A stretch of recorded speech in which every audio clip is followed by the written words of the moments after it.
It's Miss Sarah from the office, and I am reading chapter 18 for you from our book. So here we go. Chapter 18, April Winds. If it was unseasonably warm in Boston, it was actually hot in New York. In their rooms at the Great Tower Hotel overlooking Central Park, the penguins were feeling the heat badly. Mr. Popper took them up to the roof garden to catch whatever cool breeze might be blowing. The penguins were all charmed by the sparkling lights and the confusion of the city below. The younger birds began crowding over to the edge of the roof and looking down at the gray canyons beneath them. It made Mr. Popper very nervous to see them shoving each other as if any moment they might succeed in pushing one over. He remembered how the South Pole penguins always did this to find out what danger lay below. The roof was not a safe place for them. Mr. Popper had never forgotten how badly frightened he had been when Captain Cook had been so ill before Greta came. He could not risk the chance of losing one of his penguins now. Where the penguins were concerned, nothing was ever too much trouble for them. He took them downstairs again and bathed them under the cold showers in the bathroom. This kept him busy a large part of the night. With all this lack of sleep, he was quite drowsy the next morning when he had to call the taxis to get them to the theater. Besides, Mr. Popper had always been a little absent-minded.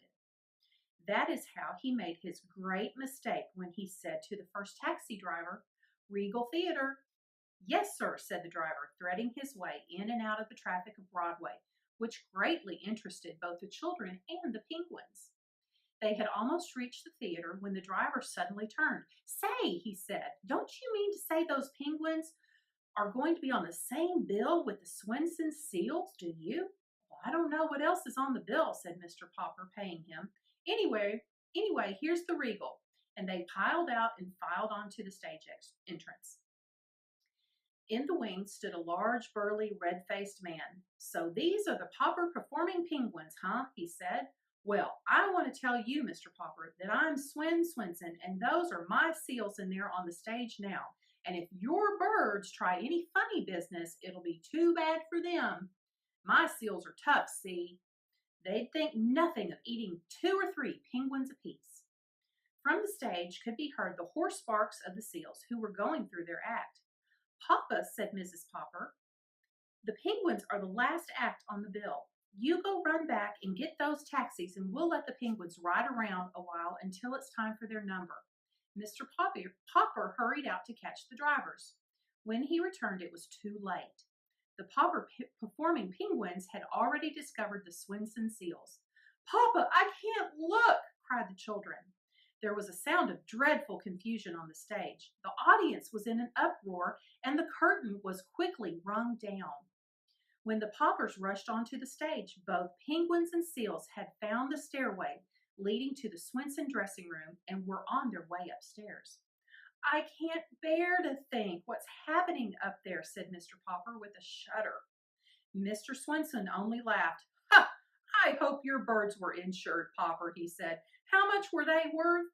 Well, let's go up and look." "You go up, Papa," said Mrs. Popper. "Bill, you run out of the theater and call the police to come and try to save some of our penguins." "I'll go get the fire department," said Janie. When the firemen, with a great clanging, came and set up their ladders so that they could get in through the window of Mr. Swenson's dressing room, they were a little vexed to find that there was no fire at all. However, when they found 6 black mustached seals sitting barking in the middle of the room with 12 penguins parading gaily around them in a square, they felt better. Then the policemen came in their patrol and climbed up the ladder which the firemen had left against the building. By the time they came in through the window, they could scarcely believe their eyes, for the firemen had put firemen's hats on the penguins, which made the delighted birds look very silly and girlish. Seeing the firemen so friendly with the penguins, the policemen naturally took sides with the seals and put on policeman caps on them.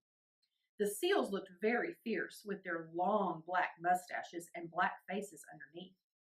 The penguins underneath the firemen's helmets were parading in front of the policemen, while the seals, in their policeman caps, were barking at the firemen when Mr. Popper and Mr. Swenson finally opened the door.